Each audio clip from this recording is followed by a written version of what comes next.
Bonjour, my name is Tanguy Leborgne and I'm the founder of the Product Sherpa. Welcome to this new episode of the Sherpa channel where we typically deconstruct product and business excellence. Today we've got a fantastic topic which is actually about the 5 key principles for product and business success.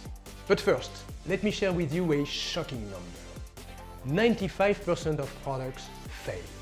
This quote is attributed to the late Professor Clayton Christensen, and whether the number is the right one or not, the bottom line is that the vast majority of products fail to meet expectations. They fail to address the intersection, what we call the blind intersection of the product, the market, and the business. Let me share with you how not to fall victim of this blind intersection and guarantee product and business success.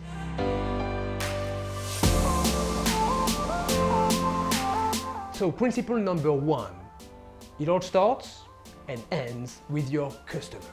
At the heart of every successful company lies a passion, sometimes an obsession for the customer. The very first aspect is to make sure that you are very methodical and consistent about it. And for that, I really advise you to go into a more qualitative approach of your customer research.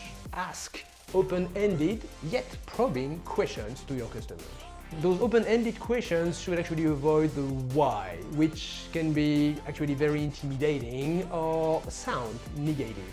Instead, focus on questions that are more of the what or the how type, and make sure that they're as open-ended so that you can get as much insight as can be, and use these for your future product developments and go-to-market activities.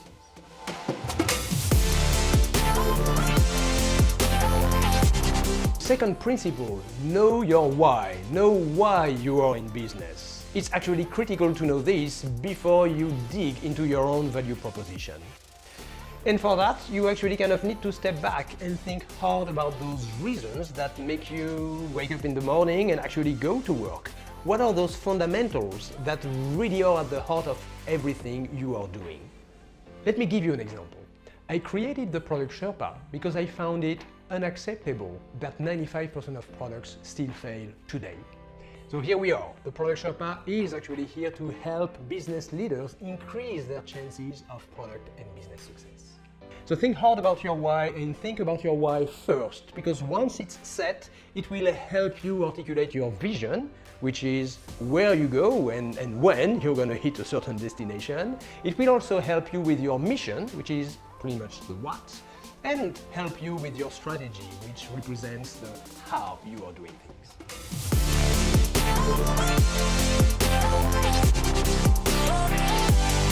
Third key principle, know your target market. Don't try to go after the whole market. It's a recipe for disaster. Instead, try to identify the niche or the niches that are indeed the most in need of your product or solution. And go and address those specific audiences. Be surgical about it and make sure that you really understand and know them well. From this, you can actually expand into adjacencies, but start with this target market and good things will come from that.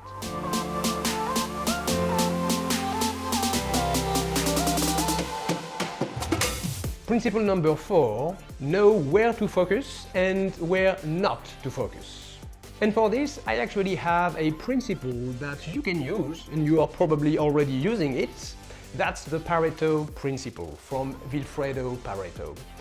Some of you might know it better as the 80-20 rule. And this rule has saved me more than once, but it really helps you discern what's important versus what's not so important. The principle is simple here. It's that things in life are not distributed evenly. As an example, when you think of your customer base, it's likely that 20% of that customer base is bringing 80% of your profit. And even though the number is never exactly right, it's directionally correct, and it saved me more than once in making sure I would focus on the essentials and what really makes a difference for the business.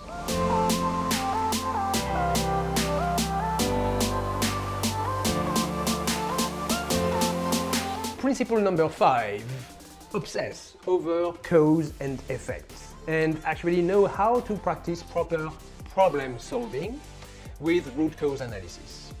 So you might find me weird, but this is where a lot of fun is actually happening, especially with your teams when you do it right.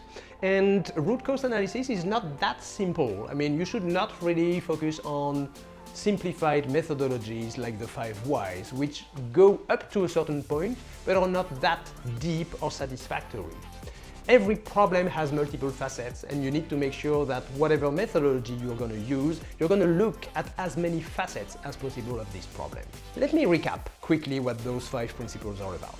First principle, make sure that you know your customers. It all starts and ends with the customer, and you need to get into their minds to really get the right insights. Second key principle, know your why. Know why you exist as a business, and everything else will actually flow from there. Third principle, know your target market and focus on this target market. Don't try to address the whole market. Principle number 4, make sure that you prioritize properly and that you apply rules like the 80-20 rule to make sure you know what to focus and what not to focus on. Fifth principle, obsess over cause and effects and do real root cause analysis without falling into the oversimplified schemes. With these 5 principles in mind, you will increase significantly your chances of product and business success. If you want to dig further, there's much more on our blog. Just go to theproductsherpa.com/blog. That's it for today.